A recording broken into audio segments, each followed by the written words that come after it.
За гэсэдээс асуу. Энэ нэг ойлгомжгүй зөвшөөрлийн нэг байгууллага байд юм Монголд. Одоо манай иргэд бүгдээрээ мэднэ. Танаа байшинд ус цахилгааны асуудал үүсэл, бохирын асуудал үүсэл нэг орон сууцны контор гэдэг нөхдөд хариуцдаг штэ. Тэгээ орон сууцны конторын тусгай зөвшөөрлийг нь тэр усны зохицуулах хороо гэв нэг газар өгдөг гэж байгаа. Тэгээ нийслэл дүүргээс асуудал үүсээд контор муу ажиллаж ингэж иргэдийнхээ өмнөөс нөгөө контортой холбогдохлоор та нар надад хамаагүй. Миний тусгай зөвшөөрлийг надад энэ усны зохицуулах хороо өгдөгөө гэдэг ийм маргаан үсдэг.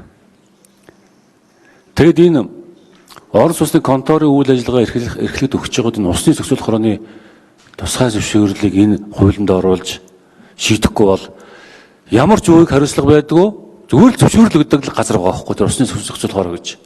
Тэгээ асуудал үүсгэхээр нийслэл дүүргийн засаг даргын тамгын газар хариуцдаг тэр нөгөө ус алдах цахилгаан техникийн асуудал үүсгэхээр. Тийм учраас тусгай зөвшөөрөл өгдөг хэрнээ эргээд араас нь хяналт тавьдгүй ийм байгууллагуудын асуудлыг энэ хуулиараа авч үзэхгүй юм. Одоо тэр эрчим хүчний зохицуулах хороо гэж байна.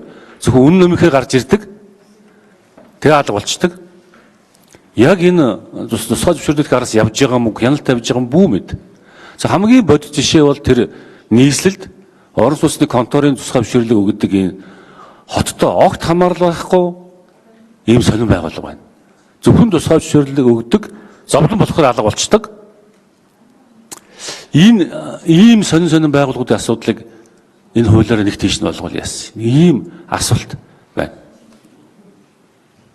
За хууль хэрэгжүүлэхтэй холбогдуулаад энэ бол их хурлын тогтоол гарч таарах бах. Тэгээд тэн дээр ер нь одоо жишээлбэл ийм байгаа. Одоо нийслэлийн аялал жуулчлалын газар жишээл хууль байхгүй жишөөрөл шинээр бий болгоцсон үгүй явчихдаг. Жишээл дэм буудлын жишөөрөл аялал жуулчлалын одоо кампны жишөөрөл тэр жишөөр нь энэ хуульд байхгүй.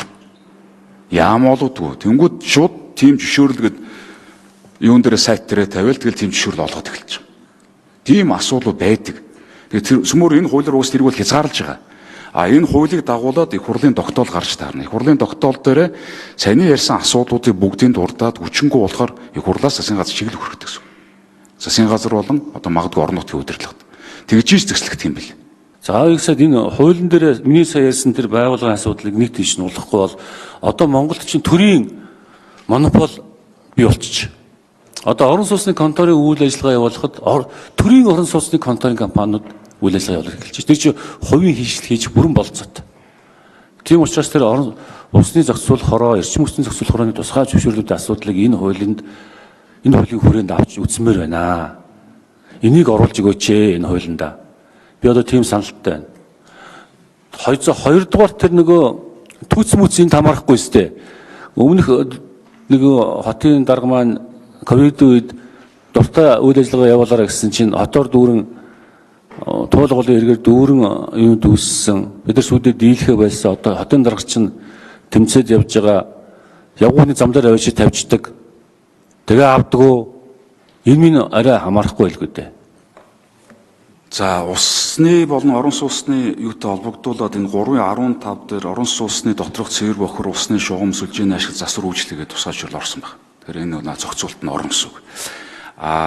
Юуны асуудал бол түтсний асуудал бол нийтийн эзэмшлийн газар талбайн зөвшөөрлийг нийслэлийн засаг дарга олгоно гэдэг энэ дээрээс орцсон байна. Тэгэхээр одоо бол нийслэл засаг даргын захирамжаар тухайн зөвшөөрөл нь олгоно гэсэн. Одоо түтс байна уу?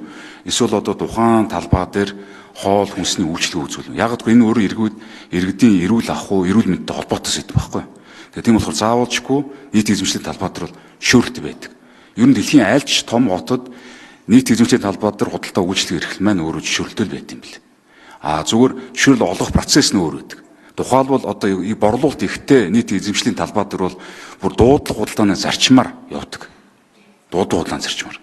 За наадам дээр бас тийм зарчим хэрэгэлсэн гэж би ойлгоод байгаа. Өнгөрсөн одоо 2025 наадам тэр. Тийм зарчмаар л явд юм бэл. Хавь гişүнэ хэдүүлээ ажлаас гарвал би асуудаг шүү дээ. Энэ төрөний тэр ийм зөвхөн тусгай зөвшөөрөл өгдөг. Эргээд араас нь хяналтанд ч орсдгүй, иргэдийн гомдлыг хүлээж авдаггүй. Саяны тэр 2-3 байгууллагын асуудал энэ хуулийн хүрээнд авч үзэж болох уу? Болно гэвэл одоо ажлын хэсэгт нь ороод энэ асуудлыг энэ олон жил болж байгаа асуудал байгаа. Зөвхөн зөвшөөрөл өгдөг. Эргээд ямар ч юунд оролцдог. Бүх бусдууд бүгд хаалттай хаалгана.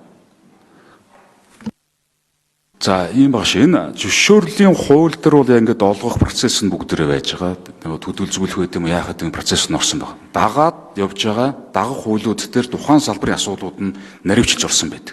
Тэр та яг ажлын хэсэгт нь орж байгаад яг таны санаа зовж байгаа асуудлууд дээр тэр салбарын хууль дээр нь хэрхэн яаж хүндэж байгаа тал дээр ажиллаад явчих болно гэсэн. Ер нь таны ярьж байгаа асуудлууд бүгдээрээ туйлын зөв энэ дагсан хуулиуд дээр орсон байгаа гэсэн үг шүү. Та тэгэхээр ажлын хэсэгт ороод ажиллах нь зөв байна гэсэн.